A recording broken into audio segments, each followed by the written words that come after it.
এই ভিডিওতে আমরা উচেরিয়া ব্যানক্রপ্টি সম্বন্ধে জানব, যেটা ফাইলেরিয়া বা এলিফ্যান্টিয়াসিস রোগ সৃষ্টি করে। তো উচেরিয়া ব্যানক্রপ্টি হচ্ছে একটা নিমাটোড, বাট এটা কিন্তু আমাদের ইউরোপ, আমেরিকা এই সমস্ত জায়গায় পাওয়া যায় না।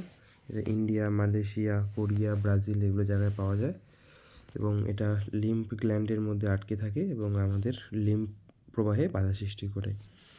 এটা হচ্ছে একটা উচেরিয়া ব্যানক্রপ্টির মাইক্রোফাইলেরিয়া লার্ভা ছবি, যার বাইরে দেখে কিন্তু কিউটিনাস একটা শীট থাকে এবং একটা অ্যানাস এবং বাকি অংশ তোমরা দেখতে পাচ্ছ এখানে। তো ভিডিওতে আমরা আমার পড়ার জন্য এটা, বাকি তোমাদেরও হেল্প হবে যদি তোমরা ভিডিওটা দেখো। এবার লাইফ সাইকেল যদি দেখো, এই ফাইলেরিয়া সবার প্রথমে হচ্ছে মানুষের লসিকা গ্রন্থির মধ্যে আমাদের যখন অ্যাডাল্ট ফাইলেরিয়া মেল ফিমেল থাকে, তারা প্রজননের ফলে আমাদের মাইক্রোফাইলেরিয়া লার্ভা তৈরি করে এবং এই ফিমেলগুলো কিন্তু ডিরেক্টলি লার্ভা মানে কোনো রকম ডিম বা এরকম কিছু দেয় না, ডিরেক্টলি বাচ্চা প্রসব করে, তাই তারা ভিভিপারাস হয়। তাহলে এই মাইক্রোফাইলেরিয়া লার্ভাগুলো এরপর কিন্তু আর মানুষের দেহে ডেভেলপ হয় না, ওই লার্ভাগুলো মানুষের দেহে থেকে যায়। তারপর কোনো মশা যখন, সেটা এডিস বা কিউলেক্স মশা যখন আসে, সেই মশা ওই মাইক্রোফাইলেরিয়া লার্ভাকে খায়।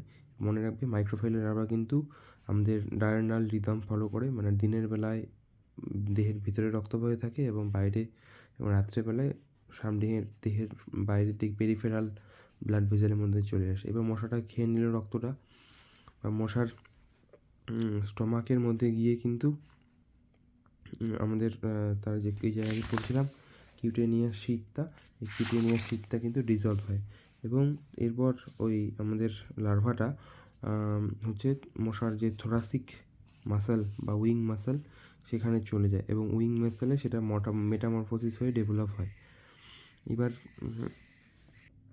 এবার এরকম করে প্রায় 10 দিন পর আমাদের থার্ড স্টেজে চলে আসে এবং এরপর মশার এই লার্ভাটা আমাদের মশার যে প্রোবোস্কিস সেখানে চলে আসে। এবার ওই মশাটা যখন কোনো হিউম্যানকে আবার কামড়ায়, একটা সুস্থ মানুষকে, ওই মাইক্রোফাইলেরিয়া লার্ভাগুলো এবার মানুষের দেহে চলে আসে।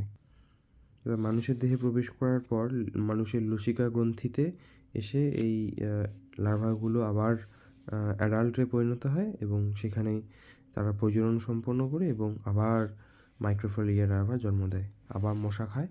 এভাবে লাইফ সাইকেল চলতে থাকে। আর ফাইলেরিয়াসিসের ফলে এলিফ্যান্টিয়াসিস রোগ হয়, দেখো লসিকা গ্রন্থিতে আটকে গেছে লার্ভাগুলো, যার ফলে লিম্বগুলো আর হৃৎপিণ্ডে ফিরে যাচ্ছে না।